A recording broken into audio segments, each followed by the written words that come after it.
reminds me of, there's a lot of research they've done around happiness and creating happiness. And what the research basically comes down to is if you're trying to make yourself happy, that usually people fail.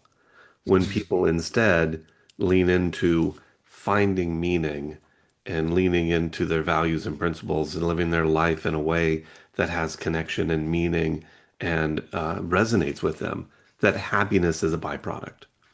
And when I hear you talking about worthiness, I hear the same thing. I hear addicts can't come through the door and say, I need to be worthy. Addicts come through the door and they have to surrender. They have to let themselves be known. They have to develop connections with other people. They have to sort of, through that risky vulnerability, you know, fear of being rejected, but put themselves out there anyway, develop those connections and those relationships. And through that process, they often experience worthiness as a byproduct. Yeah, kind of shoot for the stars and you get the moon thrown in. There's so many things about recovery that's like that.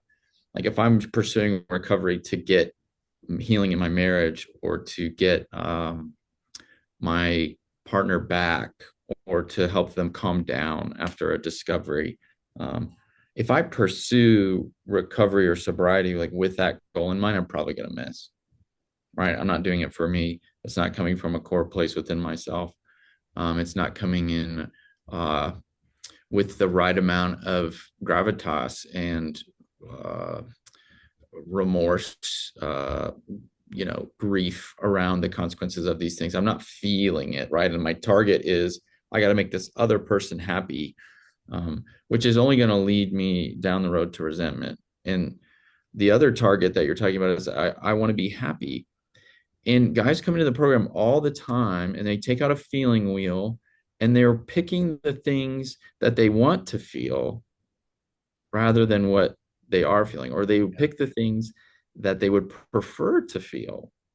Or 3 days, 4 days in, and somebody says, I don't have any negative cognitions today. I have a positive cognition.